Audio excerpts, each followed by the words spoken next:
Hello, beautiful souls. I'm Jenny Aiello, and this is With Love, Jenny, a podcast where we meet ourselves right in the heart of our vulnerability and authenticity. In this sacred space where it's just you and I dive into real life, rich with wisdom and opportunities for deep healing. I explore what it means to truly connect to ourselves, to each other, and to something much greater than us all.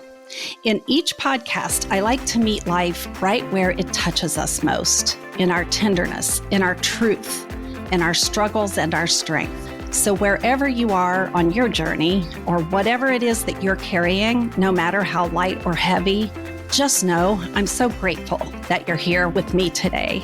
So take a deep breath, settle in, and let's begin today's episode. Hello, welcome to With Love, Jenny. This is the podcast where we dive deep into the heart of life's most challenging and transformative experiences and tell our stories so that we can heal and grow and transform. Today, we're discussing a topic that affects millions of people worldwide: depression and anxiety. These are mental health struggles, and they don't just impact those who are directly experiencing them. They actually ripple out and touch the lives of family, friends, and loved ones. So we're going to be exploring it. I want to talk about how depression and anxiety can shape the way we live day to day, not only for the person dealing with it, but for the people around them who want to know, how do I support and care for them? And so you know the drill. Put on your walking shoes or grab that cup of coffee and join us. And we're going to shed some light on a very, very important conversation. If you are directly not impacted by depression and or anxiety, I would be hard pressed to believe you don't know someone who's going through it. And what I always want to ask is, how do we support people who struggle with this, right? Like, how do we help them, to not be part of the problem, but help them feel more at ease or uplift their spirit or relieve their fear, which is rooted in what the anxiety creates. According to the World Health Organization, more than 264 million people of all ages suffer from depression. 264 million people suffer from depression. I can't wrap my brain around that. That's a lot. They also estimate that 284 million people suffer from an anxiety disorder. So there's more people suffering from anxiety than depression, but the numbers are staggering. So I want to talk about the difference. And I want to also share symptoms of anxiety and symptoms of depression, because I know for me that I have kind of a stereotype of what depression might look like. And I don't think I'm experiencing any of that. But when I did the research for this podcast, it made me sit back and say, there's circumstantial depression. There's clinical depression, where it's a state of how you just deal with it all the time at a low level, and then it amplifies and suddenly, kind of escalates and then subsides. And then there's other people that go through situations or circumstances like the loss of a partner, and we go through our grief. Grief, includes a depression, a part of feeling the sadness of that loss. So we have situations that will trigger depression, and then we can come out of it or not. Some people don't. But how do you know? How do you know if somebody that maybe you live with in your house is struggling with depression? How do you know if someone in your house is just irritable, or is that their anxiety? And it's not something they can turn off. If someone's having anxiety or someone is struggling with depression, they can't just say, I don't think I'll do that today. I'm going to choose to be different, right? It's not that simple. And I know that Bob and I work with couples, and a lot of times one of them has anxiety or depression, or sometimes both, and they fight about the behaviors that are born in the very thing they themselves can't control. And so I kind of want to put some a flashlight on this and dive in a little bit deeper. And then Kristen and I are going to have some discussion about it. So let me just share some more statistics and things to think about. There is a Anxiety and Depression Association of America. It's called ADAA. And they say that anxiety disorders are the most common mental illness affecting 40 million adults in the United States, ages 18 and older, or 1 in 5 people every year suffer from anxiety. It's a lot. The National Alliance of Mental Illness, NAMI, reports that approximately 60% of the people with anxiety also have symptoms of depression.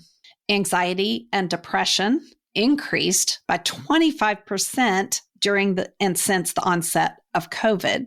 Depression is a complex mental health condition, and it can manifest in a variety of ways, and it has common symptoms no matter how it manifests.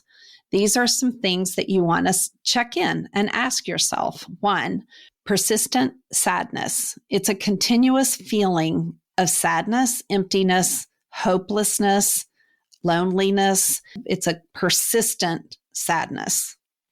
2, loss of interest. If you lack an interest of things that would normally be something you would enjoy, like you used to enjoy doing those things, including hobbies, social activities, even sex, something that used to be pleasurable no longer is. You have a loss of interest.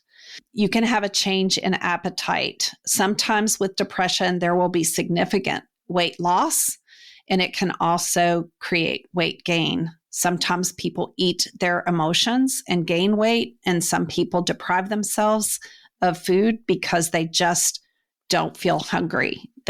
Even food isn't pleasurable. They could, number 4 is sleep disturbances, insomnia, or excessive sleep. 5 is fatigue, persistent tiredness or lack of energy. Even when you're getting plenty of rest, you're still tired. 6, feelings of worthlessness or guilt. Excessive or inappropriate guilt or feelings of just not having any value at all would be a big symptom. 7, difficulty concentrating. I think that some people are experiencing depression and anxiety and calling it ADHD. Like, I just can't focus. I can't make decisions. I stay overwhelmed. I can't remember things. Difficulty concentrating can be a lot of different things, but it's one of the symptoms that we're talking about here with anxiety and depression. There's physical symptoms with depression: unexplained aches and pains, headaches, digestive issues that do not respond to treatment. Number 9 is restlessness. It's a constant feeling of being agitated or unable to sit still. And then the most extreme, number 10, are thoughts of death or suicide. And it's recurrent thoughts of death, even if it's not a suicidal ideation, but just someday I won't be feeling this anymore. So it could lead to suicidal ideation and then suicide attempts.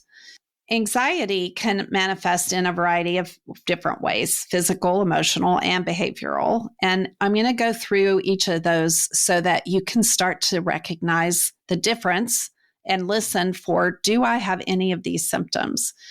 Physically, when you have anxiety, it can present as sudden increased heart rates. It feels like your heart is racing or pounding in your chest. You literally feel it. Sweating. Excessive sweating, even if it's in a cooler temperature. Trembling or shaking, uncontrollable shaking and trembling can come over you, is an onset of an anxiety attack sometimes. It just shows up. You might experience shortness of breath, feeling like you just can't catch your breath. That's when anxiety is a lot of times most felt, if you haven't noticed, in the chest. It's like our chest tightens, our heart rate goes up. We tend to do shallow breathing, which also drives our heart rate faster because it's trying to get the oxygen it needs, can cause all these other symptoms. So shortness of breath, feeling like you can't get a deep breath. Fatigue, dizziness, muscle tension, headaches, and stomach issues related like nausea, diarrhea, or gastrointestinal problems. If you have anxiety, sometimes you can, find yourself having to race to the bathroom. Then there's the emotional symptoms. This is what would show up through excessive worry. You're constantly worrying about someone or something, some various aspect of your life. Restlessness, feeling like you can't sit still, feeling on edge. I have people, when we talk about stillness, the sanctuary of stillness, their anxiety has trouble letting them relax into a place of stillness. It actually triggers anxiety for people to sit still. And that's a sign that you're carrying anxiety. Irritability, just becoming annoyed a lot. You're just annoyed or frustrated with someone, especially someone close to you or living in proximity of you, where you just stay irritable with them. Emotional symptoms of anxiety are always rooted in fear. It's intense fear of feeling or experiencing something, not yet, but might happen. So it's rooted in a fear. Anxiety is always fear-based, and it's usually fear of the future, fear of the present moment and the future. So it brings a sense of dread or need for protection or bracing yourself. And the last one is difficulty concentrating. Again, we talked about that with depression, but concentrating, where I have trouble focusing and thinking clearly, can be an emotional symptom of anxiety. Then we have behavioral. Ways that anxiety shows up behaviorally is through avoidance. You avoid situations or activities that might trigger anxiety or uncomfortable feelings. It shows up as compulsive behaviors, engaging in repetitive actions that reduce anxiety. So sometimes people just really like cleaning. Like when they get upset, they start cleaning or washing dishes or any other just compulsive, like I have to do it right now because it's helping you to manage those feelings of anxiety. Social withdrawal, isolating from yourself and other social interactions. In our last episode, we talked about the very important value of our community and connection to each other, especially as women, families, community, and how COVID sent us into isolation. And a lot of people suffered from anxiety born out of that COVID experience. But social withdrawal, like my anxiety won't let me interact or even drive, like I would have to drive to where I want to be with my community, and that causes anxiety, so I just won't go. And the last is a procrastination, putting off tasks because of fear of failure or judgment. So procrastinating, social withdrawal, compulsivity, avoidance, those are all behavioral symptoms. Anxiety also comes with cognitive symptoms. So racing thoughts, rapid, uncontrollable thoughts, and usually fear-based thoughts. Catastrophizing. Oh my goodness. When you have something and you catastrophize it, meaning I am going to entertain and expect the worst possible outcome, that's anxiety. Memory problems, difficulty remembering things or staying organized, probably because you are stuck in the fear of it, that you aren't present to what decision needs to be made, or what did I just do, or what do I need to do to problem solve, because you're spinning in your head. Your rapid racing thoughts of the worst case scenario are preventing you from being present. So Kristen and I were talking about this, and, I'm a person who's usually pretty optimistic. I find silver linings in every situation. That is my coping mechanism to not fall into depression, but to say, what is this teaching me? How can I learn from it? Where's the silver lining? What's the bright spot? It buoys me up while I go through my process. By nature, I'm typically see the glass half full. When people are depressed, they start not being able to see the glass as anything but half empty, right? Like they're seeing what's not working. And so I never really thought of myself as a depressed person. I have experienced myself as a person dealing with a lot of depressing things. And I separated from it. And I do think there is a difference because one is a lot more easy to accept and manage than the other, where you just can't, no matter, even if something good is happening, you can't feel good about it. And we're going to talk about like, what are things you can do if you're suffering from any of those things we just identified. I want to insert, I'm a life coach. I'm married to a psychologist because I decided God knew I needed one full time. And so I married one. He could tell you more about the difference and the nuances between anxiety and depression, clinical depression versus situational depression. He could talk about all of that. But for now, I think we're just on a general conversation about whether or not you might be experiencing some of that. In our last episode, we told of a funny story about the loss of community and the onset of a lot of depression after women who were used to getting together no longer needed to and became more independent, but everyone started suffering from depression. And so this was a good segue. If you haven't listened to that episode, we encourage you to go back and listen to that one. But how do you support yourself? How do you support someone else? And how do you, my intention for this discussion is helping us understand it and have compassion. A lot of times when I'm coaching people, I get that we're dealing with anxiety and you don't talk people out of their own anxiety. You can alleviate, you can hopefully help them express that fear and get it out and reduce it so that it's not so anxiety provoking for them. But if you dismiss them as just get over it, what's wrong with you? Or you're really a Debbie Downer today. Can you just bring a little bit of sunshine into this conversation? Because you're bringing me down, man. Wow. We've got to do better. There's a better way. Put boundaries up if you can't hold space for someone to be where they are. If they're always complaining and always whining and they're not willing to do anything about it, that's a decision for you to honor that and say, I really can only be in that space for a little bit of time before I start to fall into depression myself. So it's not really good for me, but I want to give them love and support. And I want to still honor where they are and not make them feel shame for being that way. Because a lot of times we're met with judgment. A lot of people with anxiety are judged by people who don't understand anxiety.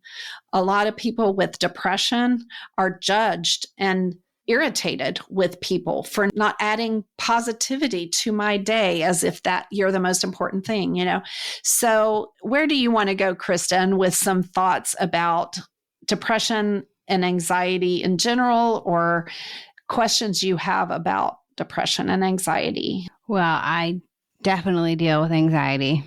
And it can be crippling. Mm-hmm.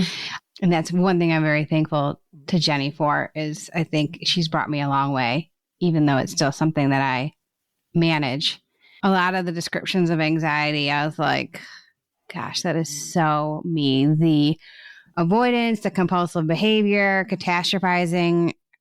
And I wanted to ask you, I'm very type A. Does type A go with anxiety? Is that, do they go hand in hand? It's a very interesting question because I think our personalities are formed by our early formative years in how we are, our birth order, our environment, our everything contributes, everything's happening, right? As we start to learn how to be a human, we're born as a human being and we have to figure it all out those first formative years. And I think our personalities emerge.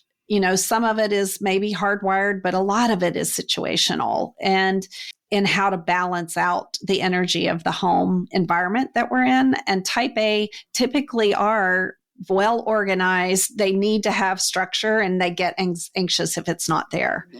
I think there's other type A personalities that are just by nature. They've learned to be very structured, but if it falls apart, they don't fall apart. But I don't know. But now that you ask that, I'm not sure I know anyone who's truly a type A that doesn't freak out when things aren't. Right. Because I'm very structured. And if something I can see is not going to happen that way, I am internally freaking out. And it's frustrating. And I've kind of learned as I've been getting older, talking about community, I was thinking about this as you were talking. I try to shield my friends from my anxiety. And I don't reach out as much because I don't want to be constantly coming to them with something anxious.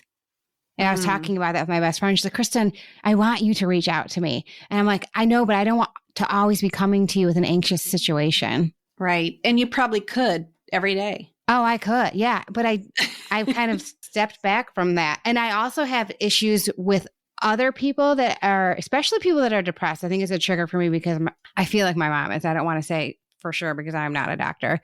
I run from people like that. I cannot be around it. It makes me very anxious. But Jenny and I were talking about, I said, Jenny, I think we should really say this because I didn't know this. I thought anxiety was something I just had. I'm like, okay, it's a part of me. I have anxiety. And Jenny started going into, well, a lot of it comes from your childhood. And I didn't know that at first until I started working with Jenny. Yeah, because our brain we're born, our kidneys work, our lungs work, our heart is beating, our organs are all there and activated with that minute we take our first breath and even in the womb. But our brain is the one organ that spends up to, for I think men, the brain isn't fully finished growing until 27. It's not even close to being formed until 7 years of age is when it kicks into the cognitive part of the frontal lobes. There's a whole brain science and evolution of our brain development that we could go into. But if, let's say, before you're even 4 years old, you have 2 children born into an environment, one of them has had lots of experiences of jolting noise.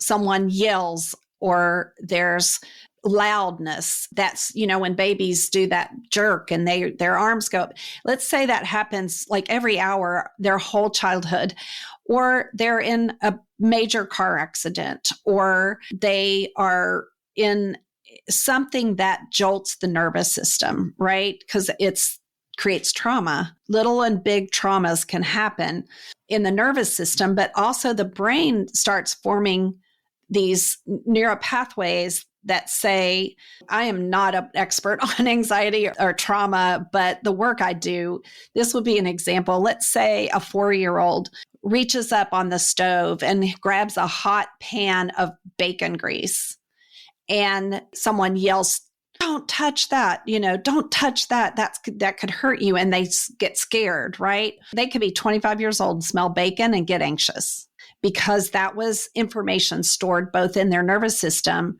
and the connection of, something bad will happen if bacon is on the stove, and not understanding it was the hot pan and the grease and the danger of it. Just there's a very primal connection, neuropathway that starts to be created. So people will think that when, as an adult, I just have anxiety. I don't know why certain things trigger me.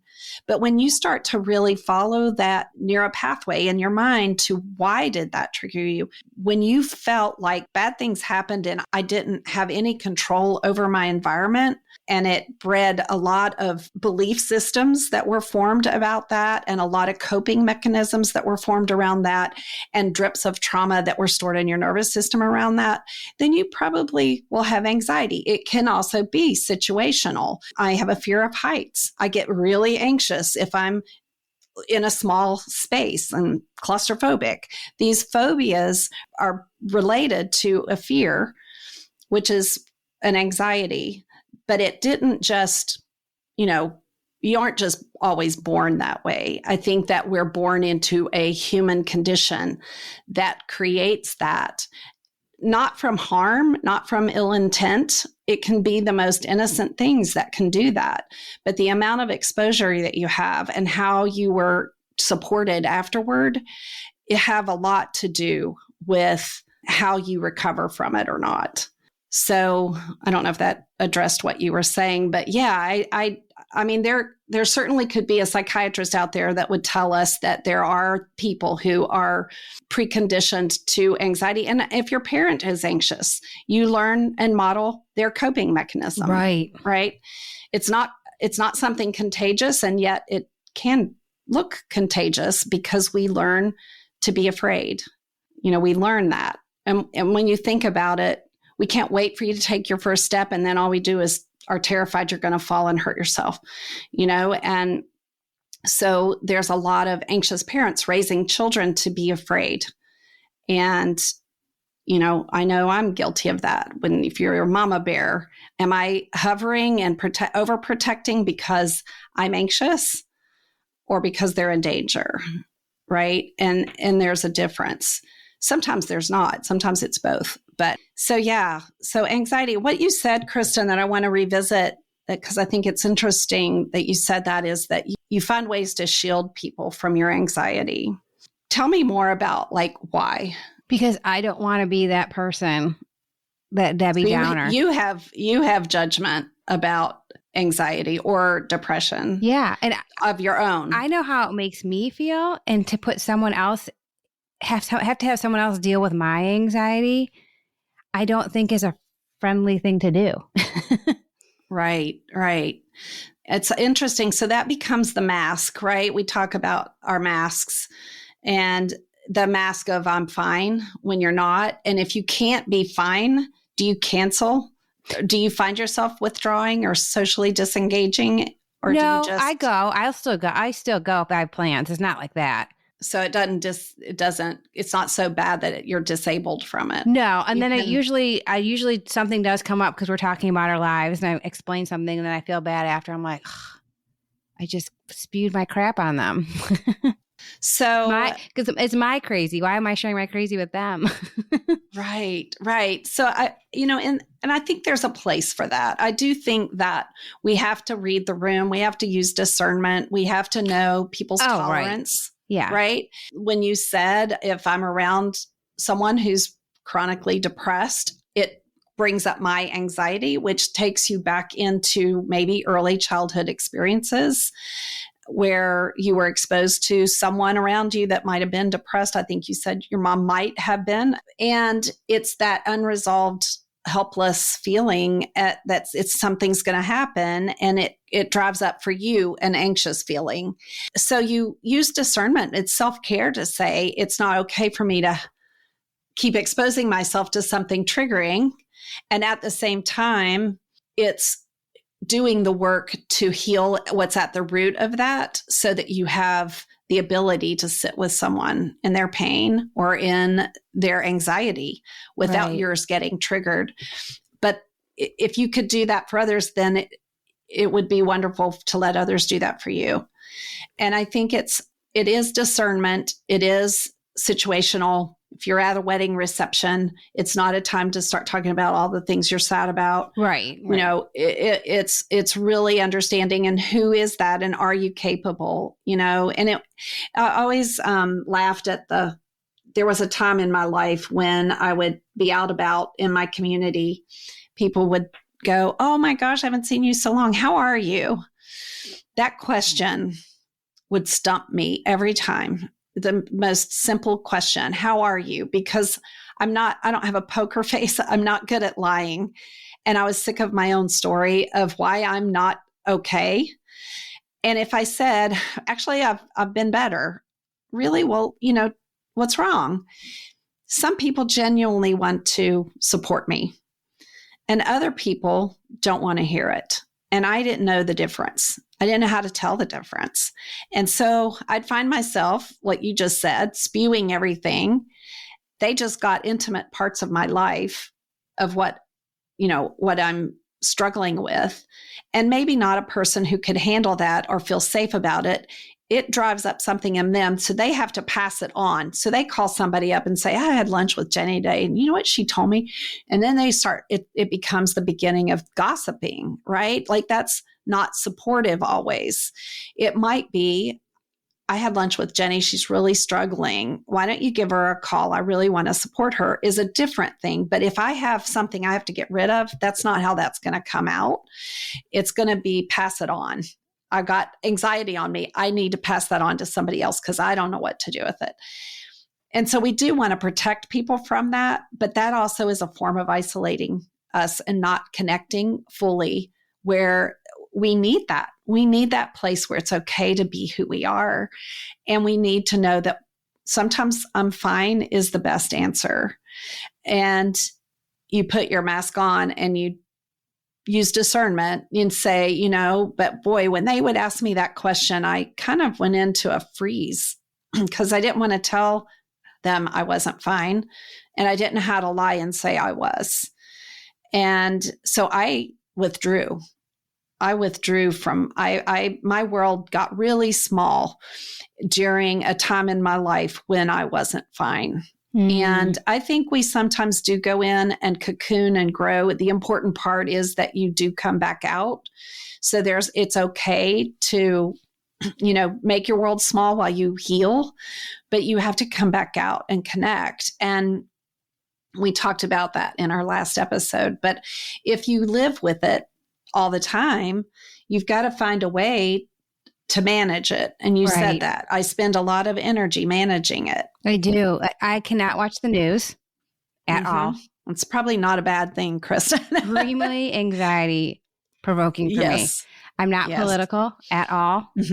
I can't get into that. Right. It's not good for my health. It's not good for my brain. I think it contributes to a lot of the anxiety and depression, that happen. We shouldn't give that much power to it, but we can get obsessed with it. And that is an environment that can be really hard. Yep. I only watch feel-good shows. Yeah. Because things can be very triggering to me. Chris will have something on where somebody's getting beat or it's a war movie. I'm like, Chris, turn that off or I'm going upstairs. I physically cannot handle it. Yeah. Yeah. So those are ways you take care of you. And there's people I can't be around because of my anxiety. But sometimes I think that's avoidance. And that's an area that I need to grow, I think. So let's talk more about that. I feel like it's a growth opportunity for me because there's people that can really, really trigger me. And it's not a lot of people. It's a certain type of person. And I avoid them. I'm like, I don't want to be around that type of person. So would you say that you use the fact that you have anxiety as an avoidant technique? I avoid them because I don't want to provoke the anxiety. Okay. If that makes sense. So that goes into an emotional trigger. Yeah. Because when we're triggered, it's an emotion, right? You've triggered an emotion. Anxiety could be classified as an emotion, but it's more, it's a physical, visceral response to something where you physically, emotionally, behaviorally change how you are. So that's why I asked you to say more, because I thought that's interesting, because I get triggered, but I'm not necessarily triggered into anxiety. Well, and for me, my anxiety is ruminating thoughts, obsessive thoughts around catastrophizing. Okay. Of trying to protect myself and trying to find the solution. Okay. So you think worst case scenario. Yeah. And I feel so stuck in it. Like I cannot, it's worse around my period. Oh, that's interesting. Yeah. To notice that. So if you were with someone with anxiety, which is what you said, another person who has high anxiety, it triggers you into your own, what is your catastrophizing? What is it that you do with that? What are your thoughts? I don't know how to explain it because it's not like big issues. Like a recent issue was something during work. Something was going to cost more money than I thought it was. And I was freaking out like I was going to get in trouble. And I wasn't going to get in trouble. And I knew that rationally, but I still could not stop obsessing about the thought. Okay. Or the thinking around it.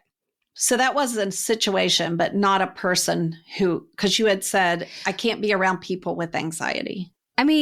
I can't be their good friend. Okay. Because it makes me feel more anxious. Yeah.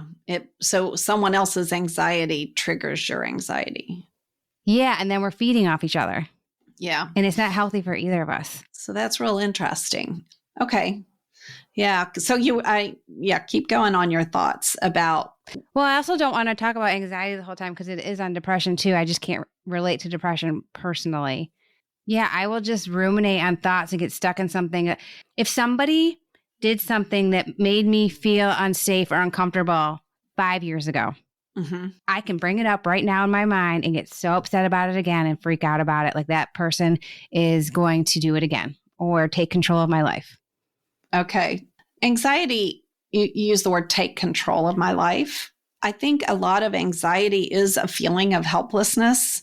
So we do use control, like try to control all the things around us, including all the outcomes, to have a plan B, C, D for worst case scenarios.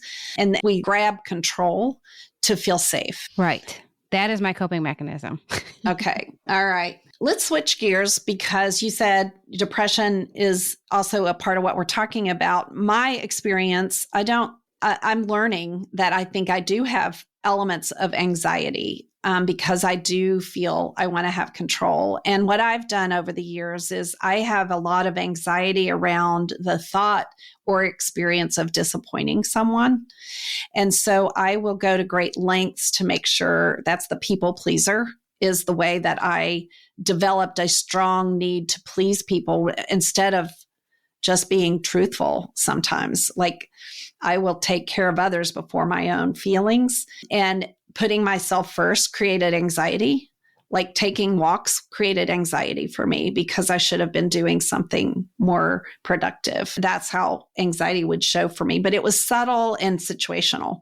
It's not something that I think I deal with on a daily basis. However, symptoms of depression has me kind of curious because I have some of those symptoms and I can identify the situations. There's a lot of things about my life that are sad. There are a lot of painful things that I've gone through that left me feeling despondent and hopeless, but they're in my past. But I think that that feeling and that awareness that that could come back lingers in a form of making me feel sad.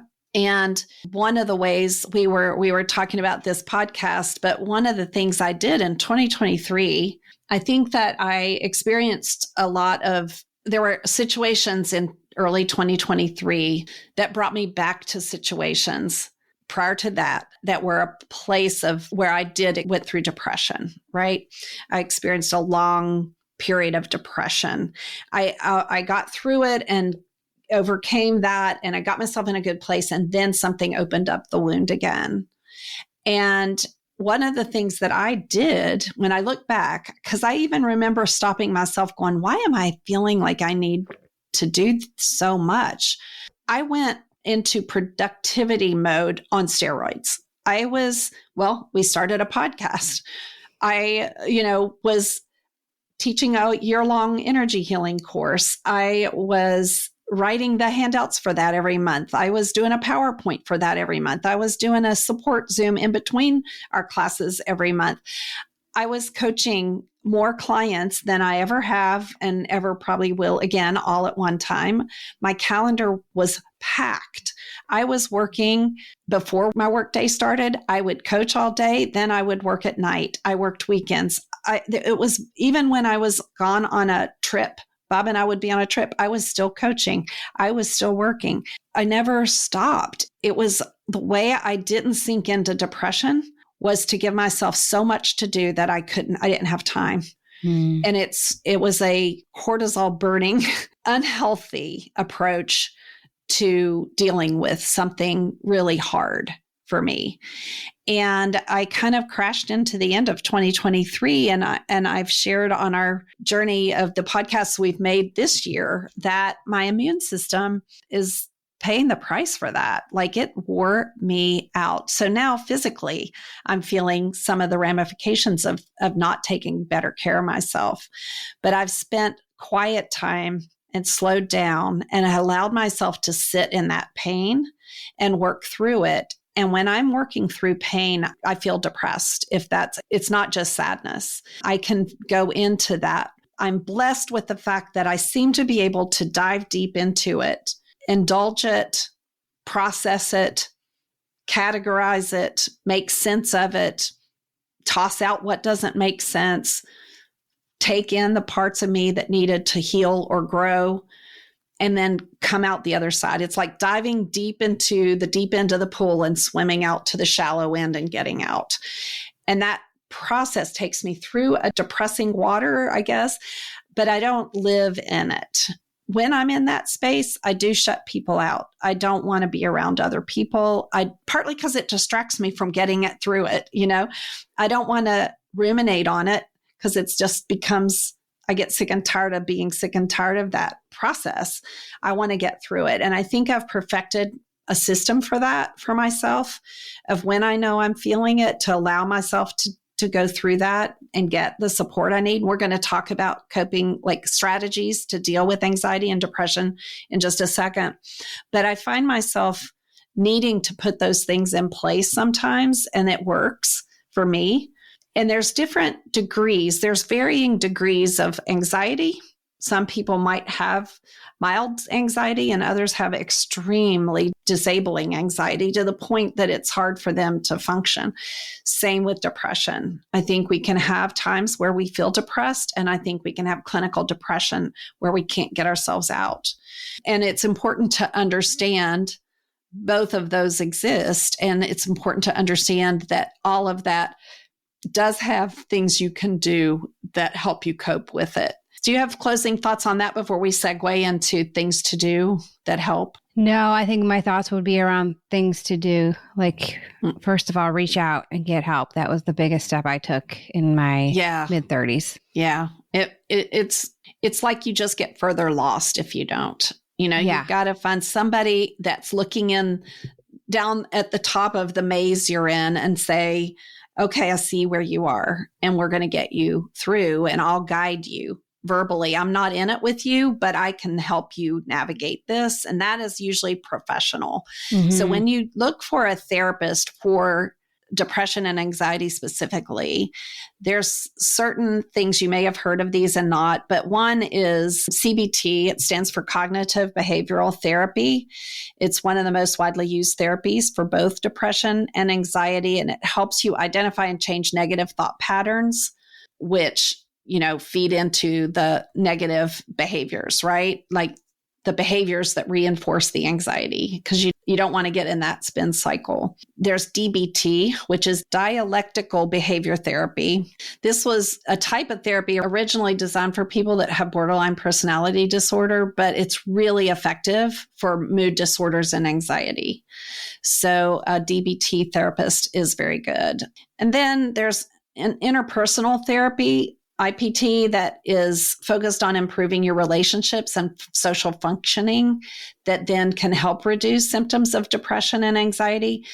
If you're living with someone who doesn't understand it, they actually provoke it. And so you need help having them understand how their behaviors are triggering the thing that's triggering them. And I call it the arc, where it's like there's an arc that happens where you're just triggering off each other, and that anxiety builds and amplifies. Some people are anti-medication and others are open to it, but some people do need that. If they cannot, through therapy and behavioral and using some of these other tools we're going to talk about, and it's not working and they are literally disabled, then getting anti-anxiety medications or other medications or antidepressants, there's a lot of really good ones on the market. If you can do it without, that's preferred, but not everybody can. And when you understand that there's not enough hours in the day to do enough meditation and self-care to alleviate the symptoms. And I think we've developed a strong stigma for what people have to do to be okay. We're all not alike. We don't come with the same skill set. We don't have the same level of self-discipline. We don't have the same traumas that we're dealing with. We don't have the same family life and circumstances and pressures.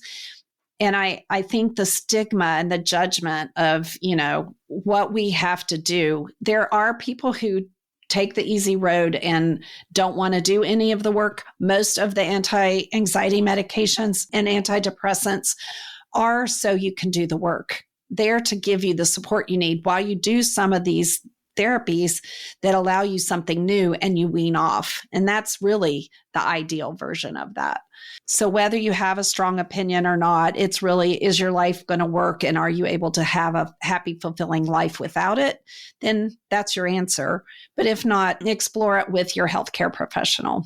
Lifestyle changes, exercise for anxiety, especially, but also with depression, regular physical activity really is the number one thing that reduces symptoms of both. It releases endorphins, and those are mood lifters, and it expels that excessive energy that comes with anxiety. Mm-hmm. So it helps your body release it. It's not stored up so much. So exercise is huge. Even if it's just walking, I am a huge walker and I do it every day, like brushing my teeth. Yeah. And anything that moves your body. So when you talk about anxiety, Kristen, your body you're in your body when you're exercising, like you're connecting and your body you're moving. Because in anxiety, you feel stuck. Yes, it's stuck energy and then you've got to move it. So when you're moving, that helps. So it's like a reward with anxiety. What I will tell you is that exercise for someone experiencing depression is very challenging because the depression zaps, they don't have energy at all. That's one of the hallmarks of what's anxiety, what's depression. Depression is, I just want to sleep all day. I just want to hide. I just want to sit. I don't feel like doing anything. I don't want to put forth the effort. And so getting off the couch and walking is really hard. But once you do take a walk or go to the gym or run if you can, whatever is your exercise of choice, find something that you can enjoy. But once you make yourself do it, you will feel better. 100%. For me, when I first walk outside before I start my walk and I'm hit with the smell of fresh air and I feel the wind, it's like instant medicine. Yes. So the mindset shift I had to do when it came to get up and go walk is it felt like I have to. I'm supposed to do this, but I don't like doing this. It's something for me. That was where I realized how much self-care was not considered a good thing in my mind. And again, it started as a thought. It's not okay to take care of me when other people need cared for. So I wouldn't give myself the time to do it. But doing it for pleasure, that mindset of I'm doing this because I enjoy it, made the walk enjoyable. Mm-hmm. I'm doing it because I have to, but I'm going to feel guilty the whole time that I'm not using this time to be in service to others or to be productive, made me not enjoy it. So I wasn't getting an endorphin release because I used to say, people would talk about endorphins and I'm like, I must not have those. I don't have whatever endorphins are because I don't ever feel good after I exercise. And it's because of the self-talk in my head. When I work out or take a walk, there's so many voices saying it's not okay to take care of yourself. They're not saying it verbatim. It's just, you should be doing this. Yeah. There's other people. This is a waste of time. This isn't being productive. And I listened to that and it's depressing. It's not happy. I wasn't happy about it at the end. So when I started embracing joy in my walks, I found that I had great big endorphins ready to be released. So that was me blocking them. I get that. I used to have a hard time taking breaks from work, and Jenny knows this story. Yes. And I couldn't do it. I felt so guilty. I could not go do something else because I knew I had to get stuff done. But I do it now, and it's made a world of difference. And don't you find that you're more productive? Yeah, I do. And I never believed that. Jenny tried to give me all these tips, and I'm like, nope. I'm not going to get ahead if I do this. Yeah, I'm going to be further behind. That's a mindset. Yeah, it's a mindset key right there. But with anxiety and depression, it's more than a mindset in a sense. I question that. It's hard to get out of. It's hard because it's so reinforced. And a lot of it is a subconscious thing. So we're not even consciously aware of what the mindset is. Like, I feel like I don't have control over it or when it creeps in. If you were to, I want to ask that because I am so curious. I think mindset has so much to do with more than what we can even imagine. But if you were thinking of something and it's making you feel anxious, let's say I have a deadline and I'm not going to get it done, your anxiety would go up. Not only are you not going to get it done, it's not going to be perfect because you work to a level of perfection. Yeah. If you could stop that If you made yourself say, I'm going to take a walk for 10 minutes and I'm going to think about a positive outcome, how wonderful this is going to be, how easy it can be, how efficient it'll flow out of me when I finish. And you came back and sat down, would the anxiety come back or would it shift? Well, let me give you an example. Last Friday, I was having anxiety about something for work, and I was trying to be wise about it and think, how can I not go into the weekend with anxiety? Okay, this is what I'm going to do. I'm going to write down a list of what needs to be done, get it out of my head. And because when I look at my lists, I feel better. It makes me feel more in control, I guess. Yep. And I'm like, okay. But when I look at it, it doesn't seem like it's big of a deal when it's not in my head. And so I'm preparing myself to go into the weekend. Kristen, it's not a big deal. You know, your boss is not going to be upset about the amount of money. There's nothing to worry about. Okay. I set myself up for success. You would think. Sunday morning at 2 a.m., which is now Monday, I woke up, anxiety hit me hard about it. So that's where I feel like, where's the control? I didn't even want it to come. Right. Because that was in your subconscious. It's something woke you up, that fear where we wake up at 2 a.m. and we don't think about wonderful things. Most people wake up at 2 a.m. And that's when my anxiety is at its worst, when I can't sleep. And that's rare. So that's a good thing. I feel like I've come really far with that. Yeah. Which that goes to our next one, sleep. Sleep is crucial. 7 to 9 hours of good quality sleep and getting into REM, that parasympathetic state. We got to deal with all that. Our nervous system resets. It's like when, you have computer trouble and the first thing they ask is, have you turned it off and turned it back on again? Because that fixes a lot. Well, our brain is the same way. And being able to go to bed with a calming feature, whether it's music or white noise or something that just lets your brain drift into a deep sleep, getting plenty of good sleep hygiene is what they call it. It's crucial to our mental health. Especially for anxiety. Yeah. If you've got any kind of anxiety or depression that you deal with, sleep is a culprit. If you're having loss of good quality sleep, those depressive symptoms and anxiety behaviors escalate. Well, here's a question though. A lot of depressive people already sleep a lot. Right. So is there too much sleep that makes it worse? That's not good hygiene if you're sleeping more than the 7 to 9 hours of sleep. So, and some people just need less. Some people are great with 6 and some people might need 10. Oh my God, I need like 8 or 9. It's like usually that 7 to 9 is the range. And if you're doing more, you're getting too much. If you're doing less, you might not be getting enough. And you've got to be a guardian of that habit. You've got to be the one that says, I am putting myself to bed. My sleep is just as important as the food I'm eating during the day. It's your brain has to have it in order to function. It's funny that you say that. Like sometimes I literally feel like I have to put myself to bed like a little kid, like, Kristen, it's time to go to bed. Yeah. Because when my kids were younger, my alone time was at night.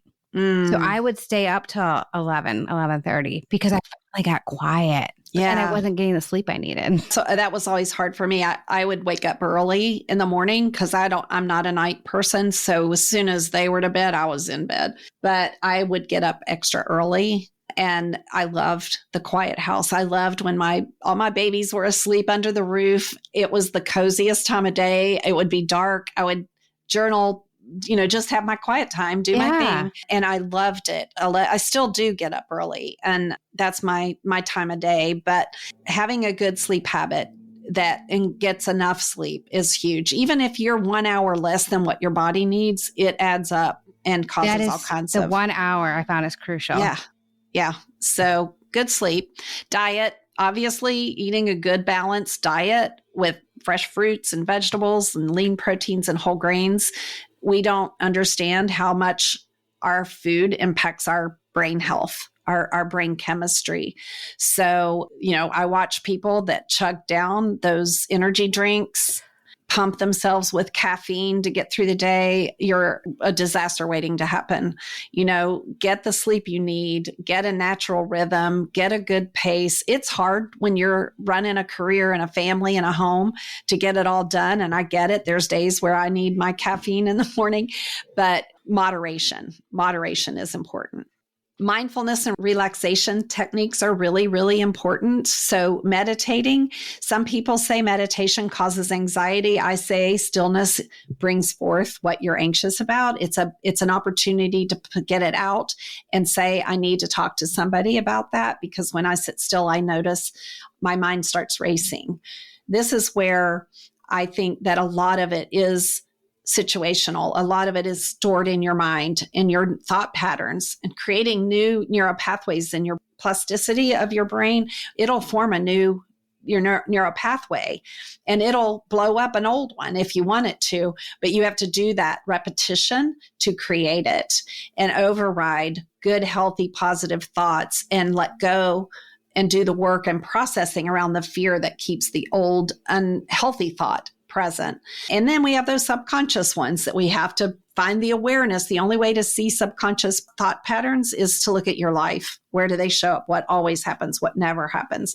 Bring it into focus and then do the work with a therapist or a coach to process that out. Yoga is great for anxiety because it's physical. You do physical movement and are really slow, and you breathing exercises, which put that shallow breathing, heart racing to rest. It puts you deep into your body, and they include meditation, and all that improves your mental health. I mentioned that with the yoga, but deep breathing exercises specific is really, really good. What's funny though? Deep breathing can give me anxiety. Really? That is very interesting. I wonder what that It would have to be like the slow breathing, because I took this course once. What do they call it? Hypotrophic breathing. I don't know, but you breathe really fast and that gave me the worst anxiety. Yeah, I would say for someone with anxiety, because there is things that, where you're doing something really fast, but it's also a mindful connection to the fast breathing that's breaking some circuitry of thought. Right. But it's actually reinforcing or triggering your circuitry of thought of how anxiety feels. Yeah. Because that's what you're doing. So that's interesting. Support groups. Support groups are good. Family and friends, having a strong support network helps you manage those things.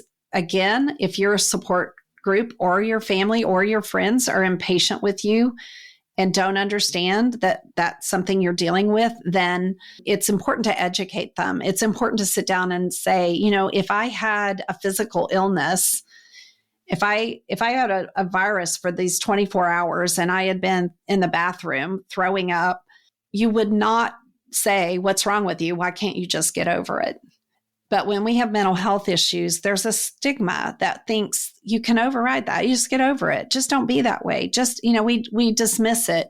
And that's really harmful. That actually feeds the monster. I can say too, and I've told Jenny this over and over, when I am having anxiety, I'm not rational in my brain. So I am not thinking of my resources. I have 5 million resources that people have given me. My brain doesn't even go there at all. And you won't be able to see me. I might be able to explain it, but someone was telling me about this visual of think of your brain like your hand, like you're holding up your hand, like you're going to wave, and fold your thumb in. How do I word that? Is that your rational brain, Jenny? And when you're not rational, your fingers are straight up. Right. Right. But if you can imagine your fingers coming down around your thumb, so now you're kind of making a fist and closing your thumb, that's when your brain is functioning healthy. I read this as an article, and I'm probably not explaining it well, but I feel like this resonated with me when my four fingers are straight up. I'm not going to my resources. I'm so unrational. I can't even think to get there.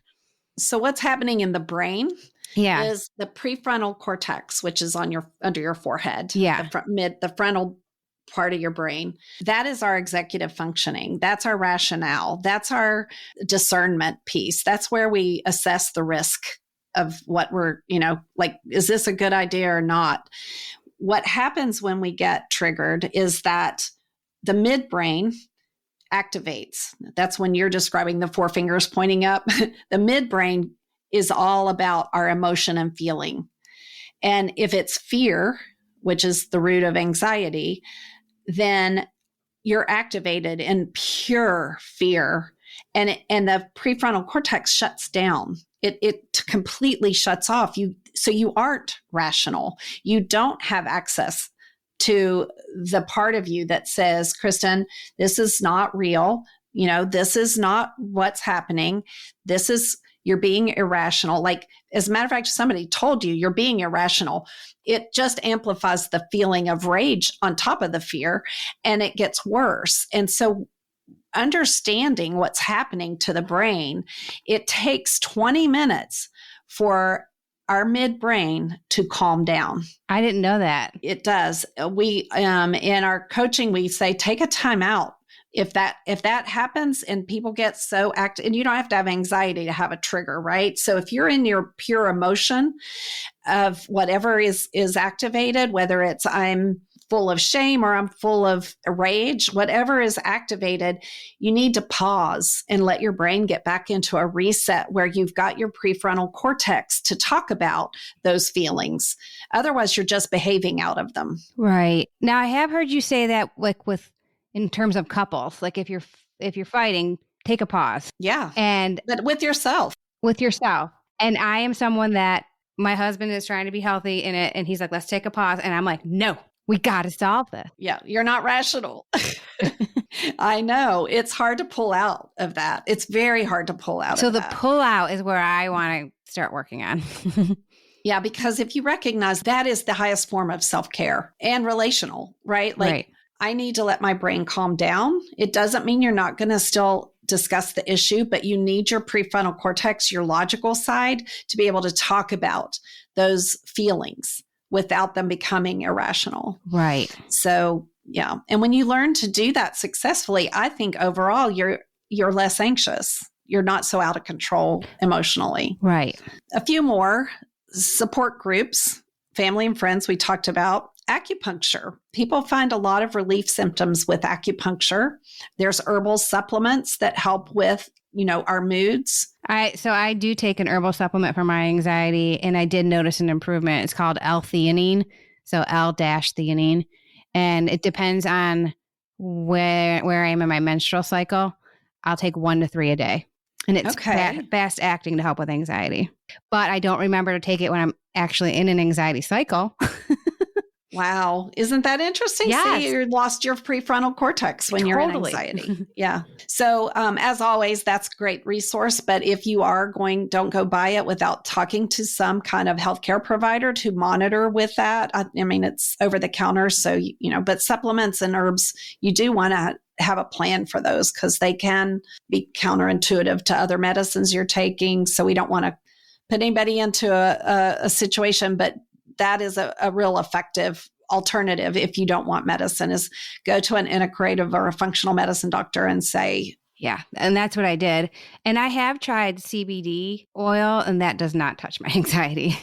Okay. All right. So so work with your healthcare practitioner of your choice about some of those. Obviously. One tip real quick, in Jenny's holistic energy course, we got a box every month around chakras, and I don't remember what chakra it was, but you sent the box, or BACH, those, like, they're kind of like little candies, and they're stress relievers. The flower. Oh, it's from Box Remedy. Yes. Box Home Remedy. Yes. I take those every day after lunch. I put 2 in my mouth. They're like little candies you suck on. And that's when my stress is usually the highest for work. And it has made a huge difference. Yeah. Like, I have not gone without it.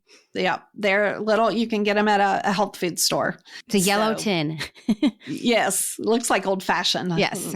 Something about that makes me happy. Okay. So self-care.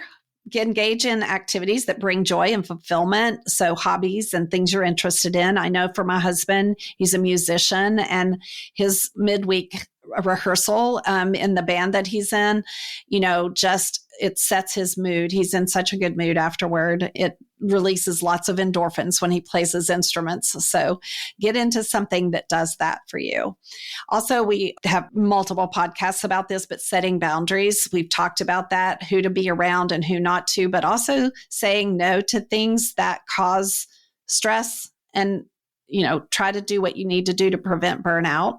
And then professional help in the form of psychiatrists or psychologists who are professionally trained. And last but not least, a coach that just helps you manage and deal and incorporate new routines and habits in your life that help you navigate the symptoms of depression and anxiety. It's a long-term process.